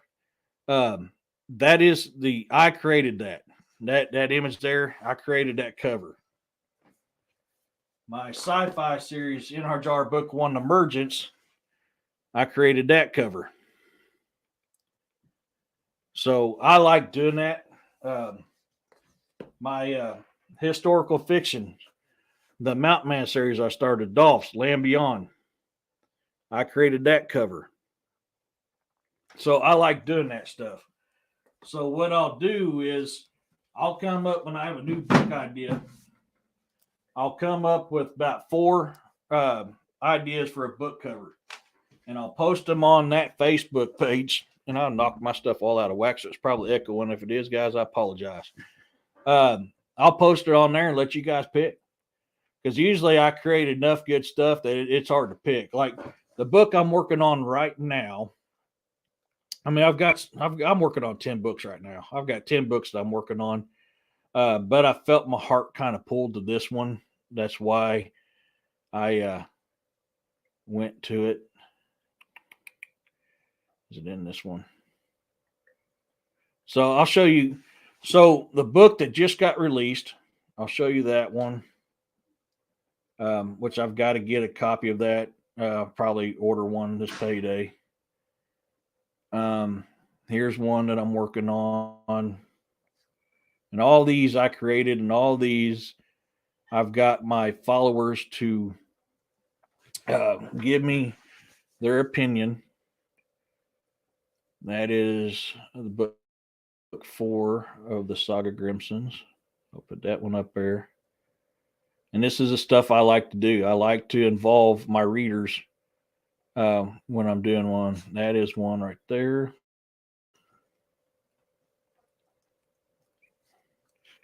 And these are, like I said, these are all the ones that I created. Right there's one.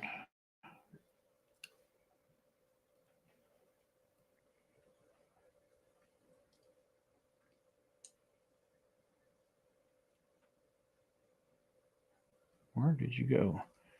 There's one that I'm working on. This one's actually pretty fun. This is actually a Western that I'm working on. I'll show you guys here in a little bit. I like Westerns. I grew up on Louis L'Amour.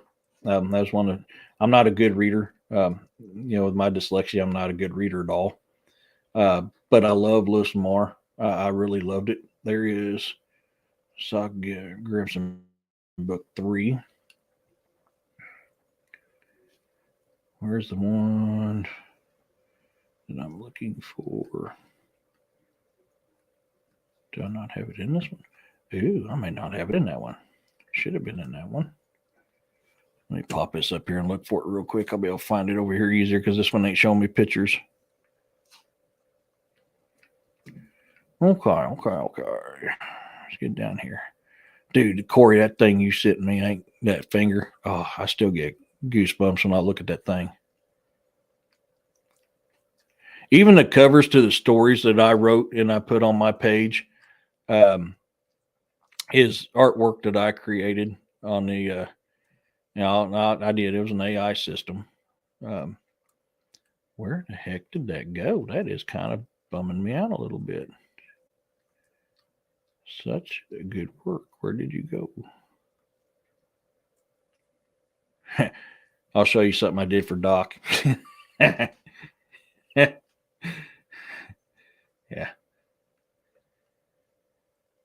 And anybody knows about DA's books, you guys knowing what this picture is.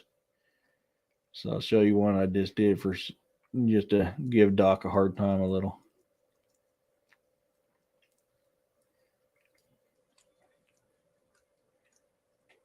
I can figure out where I went to in here. Why can't I see it on here? It's not on that. Huh. There it is.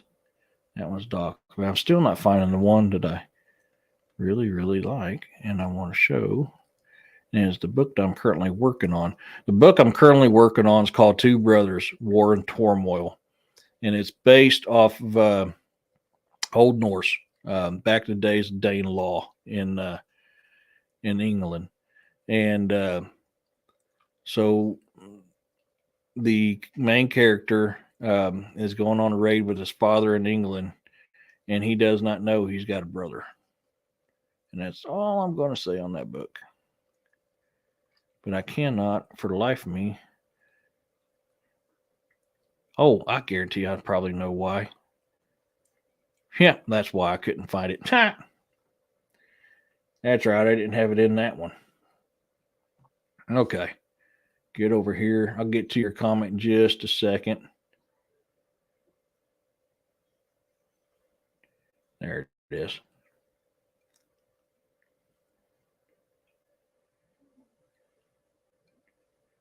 Right there. Okay. Thank you, Straw Dog. I appreciate that, buddy. So the one I just published and just released is my Verican Guard Book 1, House of Battle. This is based off of the old Allied stories of the German werewolves actually transforming and hunting them. Now, it's hard to find that research nowadays because it has disappeared off of Facebook. So that is the one I just got through publishing. I love it. It's a prequel to the Saga Grimsons. It is one of 2 books that's a sequel to Saga Grimsons. Another book that I'm working on, and this is my vigilante book. It's called Death's Harbinger. So that is the book cover that I created for that one. The other prequel to I have is called The Emerald Legion, and it's based off of Jarl Roberts'. That's not the book cover. I couldn't find the actual book cover real quick, so I just picked that one. It's similar to that. But Emerald Legion, and that's kind of what the basis is, and the stories of Jarl Roberts while he's, um, protecting Ireland from these monsters. Another sci-fi series I'm working on is called Ghost, and it's an elite military unit that goes around and hunts aliens that's here to harvest humans for food. A western that I'm working on, I'm having a lot of fun writing this, and this is a Missouri-based western and off of my family. This is called Cody Barrett, The Start of a Legend. Created that cover too, and this is all covers that I put out there and let people vote on. Saga Grimson Book 3, which is I'm working on too, is called Revenge of the Wendigo. In Book 1, Grimson kills the Wendigo. So in Book 3 is when the Wendigo comes back. So that's Saga Grimson Book 3, Revenge of the Wendigo. The one that I'm currently working on right now, because that's where I feel the pull, is the one I was talking about, the Two Brothers War and Turmoil. And that's this one here. That's my other historical fiction that I like to write. Then I've got a start on Saga Grimson Book 4, Reign of the Dragon, that I'm working on. I just had the idea and I didn't want to lose the idea, so I wrote it down so I wouldn't lose it. Then is the creation I made for good old Pocket Doc. Anybody knows anything about DA's book knows what this picture's about. I was having fun. So that's the kind of stuff on my author's page that I'll post on there. I mean, I post regular stuff on there too. So you know what I mean, Griff? I was piddle farting around one day and did that.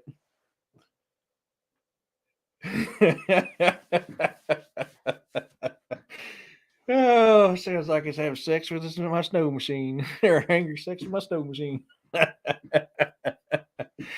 But for me, I always like my elements and my stuff. I mean, I'm always on there creating new artworks for new ideas. Like for my commercials that I do, because I make stuff up and I make commercials, promote books that I'm working on or books that I'm about to release. Some of their stuff is this. I'll show you a couple of them for my commercial pages for Two Brothers.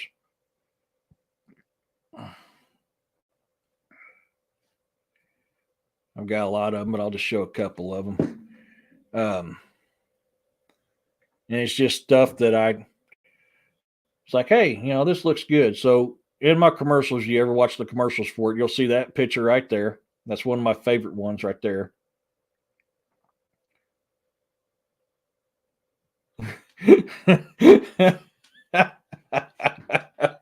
Just got to keep the Wendigo away, Griff.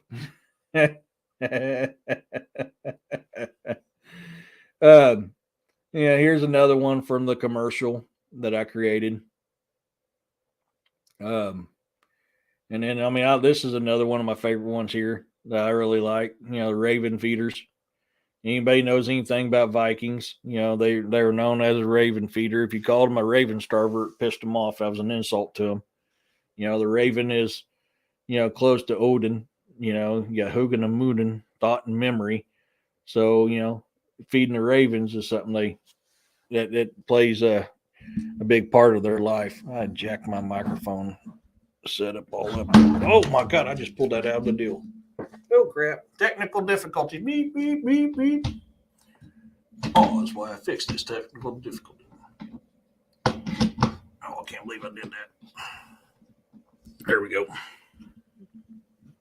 So that's the kind of stuff I post on there. I haven't got no other book ideas right now, just because I've got so many I'm working on right now. I am way behind on writing. I'm only like 3 or 4 chapters into each one of these books right now. I am very, very far behind on my writing. I need to get time to get caught up on it. But right now, my main focus is going through all this evidence from the investigation last Friday. That's why I've not slept in 30 some odd hours, is because I'm trying to kick that stuff in the butt. And oh my gosh, just the audio I found today, y'all, I think you guys are going to enjoy that show. I really think you are. Man, we captured some nice stuff, and we'll talk about it next Saturday on DA's podcast. So we're getting close to that 2 hour mark, so we're going to start winding down, and I need to do some advertising for my good people. And if you guys get a chance, get on YouTube, follow DA Roberts on DAX Machina.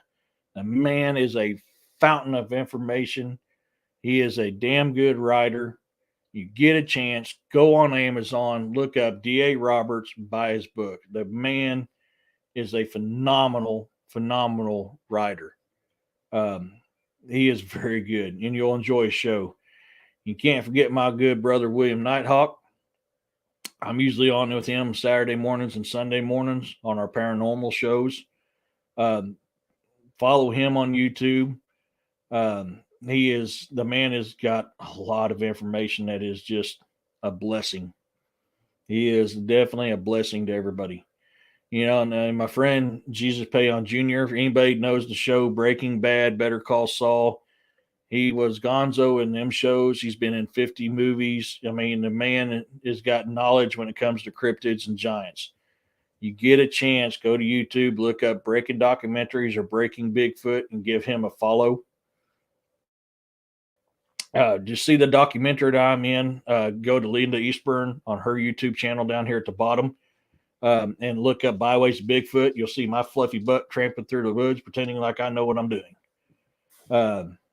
So definitely get a chance. If you're looking for any merch, when you go to the bonfire, type in the bizarre and the unknown, you'll see my logo on the shirts, the hats, and the coffee mugs.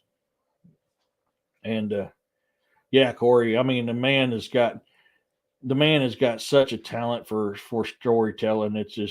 It's unreal. He is definitely a prima. He's a number one seller on Amazon too. I mean, the man can write. I mean, I wish I can just have an eighth of the talent he has at writing. The man can write. So I'm going to get up to my closing that I've made, and I have never changed it because, well, I just kind of like how it is. So as we close the show, here's the closing. There comes a time when the warrior falls. They leave this realm and will be missed by all. Raise a glass and keep them in your heart. They have kept this realm safe and performed their part. Look to your veterans, your active duty, your EMTs, and the blue line.